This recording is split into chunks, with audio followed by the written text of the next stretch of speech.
Welcome to your channel PRP math class में कल आप लोगों को class 10 chapter 7 coordinate geometry from NCERT में एक इम्पॉर्टेंट टॉपिक डिस्टेंस फार्मूला को एक्सप्लेन किया था। आज डिस्टेंस फार्मूला से रिलेटेड एक्सरसाइज 7.1 का सॉल्व एग्जाम्पल एक्सप्लेन करूंगा। तो आइए देखते हैं एक्सरसाइज 7.1 का सॉल्व एग्जाम्पल नंबर 1। एग्जाम्पल 1 है do the points 3 2 -2 -3 and 2 3 form A triangle. यहाँ क्वेश्चन मार्क है, मींस क्या ये पॉइंट और ये पॉइंट एक ट्रायंगल फॉर्म करता है। ये पॉइंट और ये पॉइंट दिया हुआ है और पूछता है कि क्या ये पॉइंट्स ट्रायंगल फॉर्म करता है। और एक क्वेश्चन और है इसमें कि if so name the type of triangle form. और एक क्वेश्चन है कि यदि ट्रायंगल फॉर्म करता है तो वह किस टाइप का ट्रायंगल फॉर्म करता है, ट्रायंगल का नाम बताना है। क्लियर? पहले क्वेश्चन समझ गए कि 3 पॉइंट्स दिया हुआ है और पूछता है कि क्या ये ट्रायंगल फॉर्म करता है। और दूसरा क्वेश्चन है इसी में कि यदि ट्रायंगल फॉर्म करता है तो वह किस टाइप का ट्रायंगल है। देखिए कि इस क्वेश्चन को डिस्टेंस फार्मूला का यूज करके कैसे सॉल्व करते हैं। Solution, let a 3 2 b -2 -3 and c 2 3 are the given points. मान लिए कि ये a b और c गिवन पॉइंट्स है। अब हम क्या करेंगे, by distance formula A B B C और ए सी निकालेंगे।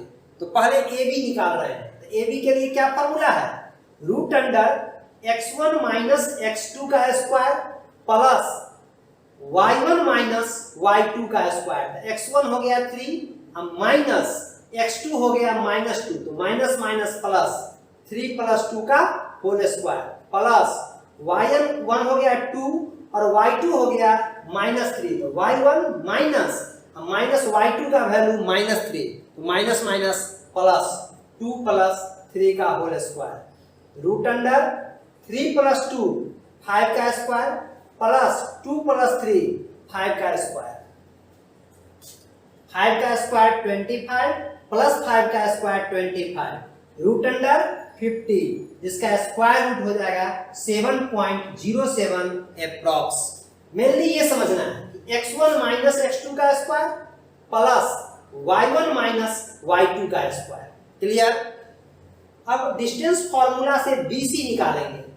x1 - x2 का स्क्वायर, x1 - 2 x2 - 2 x2 2, -2 - 2 का स्क्वायर प्लस y1 - y2 का स्क्वायर -3 - 3 का whole square equal to root under -2 और -2 -4 का स्क्वायर प्लस -3 और -3 -6 का whole square equal to root under -4 का स्क्वायर 16 प्लस -6 का स्क्वायर 36, रूट अंडर 16 + 36 52, जिसका स्क्वायर रूट 7.21 अप्रॉक्स।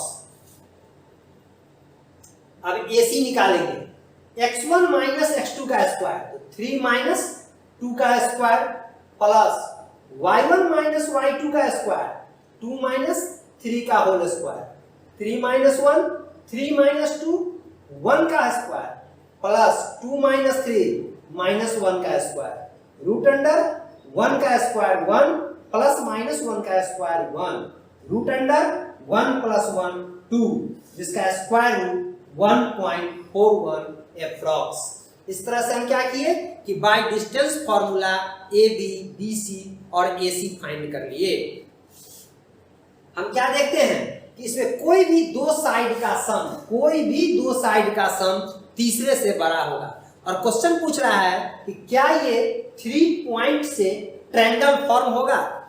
तो देखिए, since the sum of any 2 of these distances is greater than the third distance, means इसमें से कोई भी दो डिस्टेंस का सम तीसरे से बड़ा होगा। इसका मतलब क्या हो जाएगा? Hence the points A, B and C form a triangle. Means ये दोनों का सम इससे बड़ा हो जाएगा, ये दोनों का सम इससे बड़ा हो जाएगा और ये दोनों का सम इससे बड़ा हो जाएगा। कोई भी दो साइड का सम तीसरे से बड़ा हो जाता है, इसलिए क्या होगा? The points A, B and C, ये जो पॉइंट A, B और C है वह एक ट्रायंगल फॉर्म करता है, फॉर्म ए ट्रायंगल। अब इस क्वेश्चन तक का आंसर हो गया। अब कहता है इफ सो, यदि ट्रायंगल फॉर्म करता है, name the type of triangle form, तो यह किस टाइप का ट्रायंगल बनता है वो फाइंड करना है। देखिए ये ट्रायंगल हो गया ए बी सी।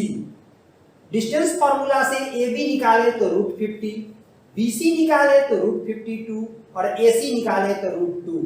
हम क्या देख रहे हैं कि √50 का स्क्वायर प्लस √2 का स्क्वायर क्या हो जाएगा? √50 का स्क्वायर 50 प्लस √2 का स्क्वायर 2, 50 प्लस 2 52 हो जाएगा, इक्वल टू √50 का स्क्वायर भी 52 हो जाएगा। तो हम क्या देख लिए कि ए बी का स्क्वायर प्लस ए सी का square equal to B C का स्क्वायर हो गया। मीन्स यदि किसी ट्रायंगल में कोई दो साइड के स्क्वायर का सम तीसरे साइड के स्क्वायर के इक्वल होता है, तो by the converse of Pythagoras theorem वह ट्रायंगल क्या होता है? एक राइट ट्रायंगल होता है, क्योंकि जिस तीसरे साइड के स्क्वायर के इक्वल होता है उसका जो अपोजिट एंगल होता है वो राइट एंगल होता है।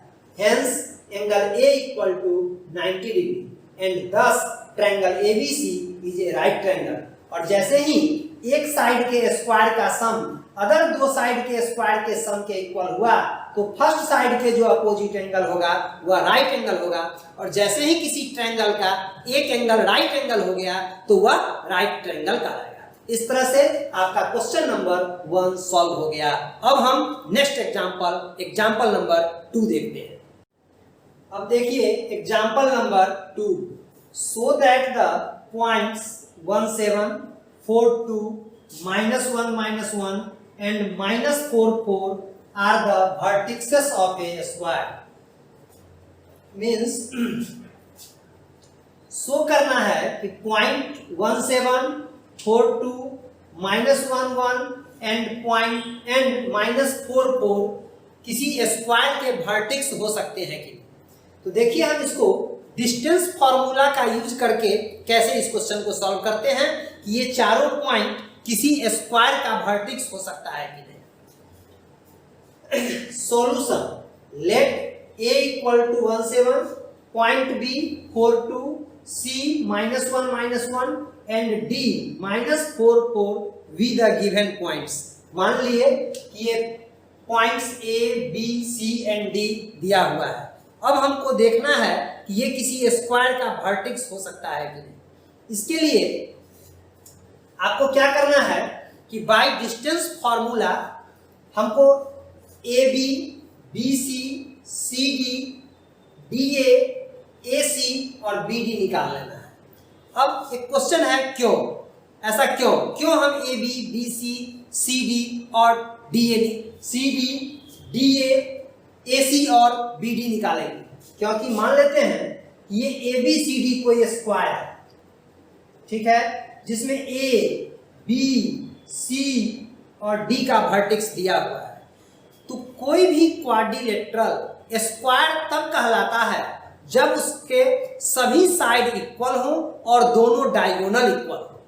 ए quadrilateral is said to be a square if its all sides are equal and its both diagonals are equal. ऐसे क्वाड्रिलेटरल को स्क्वायर कहते हैं जिसके सभी साइड इक्वल हो और दोनों डायगोनल इक्वल हो। इसलिए क्या करेंगे कि चारों साइड और दोनों डायगोनल बाय डिस्टेंस फॉर्मूला से निकालेंगे।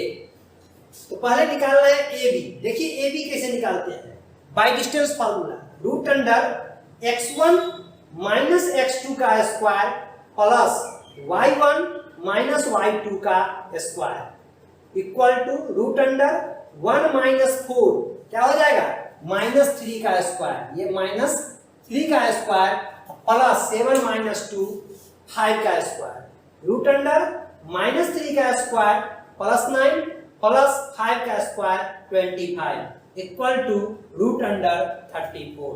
ये ए बी निकल गया। फिर देखिए B C, root under x1 4 minus x2 है -1 तो माइनस है minus plus 1 x1 minus x2 का whole square plus y1 minus y2 तो y1 का वैल्यू 2 माइनस माइनस प्लस तो हो जाएगा 2 प्लस 1 का whole square equal to root under 4 plus 1 5 का स्क्वायर प्लस 2 प्लस 1 3 का स्क्वायर रूट अंडर 5 का स्क्वायर 25 प्लस 3 का square 9 root under 25 plus 9 equal to root under 34। इसी तरह से हम सी डी निकाल लेंगे। Root under x1 minus x2 का स्क्वायर, x1 का वैल्यू -1 माइनस x2 का वैल्यू -4 तो माइनस माइनस प्लस हो जाएगा, ये हो जाएगा -1 प्लस 4 का square whole square plus y1 minus y2 का स्क्वायर y1 माइनस y2 का whole square equal to root under -1 plus 3 का होल स्क्वायर प्लस -1 और -4 -5 का होल स्क्वायर रूट अंडर 3 का स्क्वायर 9 प्लस -5 का square 25 plus 9 root under 34। Clear? ये C D निकल गया। अब हम निकालेंगे A B. Root under x1 minus x2 का square x1 minus x2 means क्या हो जाएगा 1 प्लस 4 का whole square plus y1 minus y2 means 7 minus 4 का होल स्क्वायर होगा, ये क्यों नहीं स्क्वायर। ये हो जाएगा आपको 1 प्लस 4 5 का स्क्वायर प्लस 7 माइनस 4 3 का स्क्वायर इक्वल टू 5 का स्क्वायर 25 प्लस 3 का स्क्वायर 9 रूट अंडर 25 प्लस 9 34। इस तरह से हम क्या देखें A B B C C D और ए डी निकाल लिए, ये चार साइड निकाल लिए, ठीक है। लेकिन स्क्वायर फाइंड करने के लिए दोनों डायगोनल भी निकालना होगा। अब ए सी निकाल रहे हैं root under x1 minus x2 का स्क्वायर तो 1 माइनस -1 मीन्स 1 प्लस 1 का whole square plus y1 minus y2 means 7 minus -1 means 7 plus 1 का होल स्क्वायर हो जाएगा रूट अंडर 1 प्लस 1 2 का होल स्क्वायर प्लस 7 प्लस 1 का होल स्क्वायर मीन्स 8 का square root under 2 का स्क्वायर 4 प्लस 8 का स्क्वायर 64 रूट अंडर 68 तो क्या निकल गया 68 रूट अंडर 68। अब बी डी निकालिए root under B D x1 minus x2 का square 4 minus -4 means 4 minus minus plus 4 plus 4 का whole square plus y1 minus y2 का होल स्क्वायर y1 2 और y2 4 मीन्स 2 माइनस 4 का whole square root under 4 plus 4 8 का whole square plus 2 minus 4 minus 2 का square root under 8 का square 64 plus -2 का whole square 4 64 plus 4 68 root under 68। हम क्या देखें कि since A B equal to B C equal to C D equal to D A means क्या हुआ कि A B equal to B C equal to C D equal to D A हो गया, क्योंकि ये सभी रूट अंडर 34 के equal हो गया। And A C equal to B D, A C भी रूट अंडर 68 और बी डी भी रूट अंडर 68।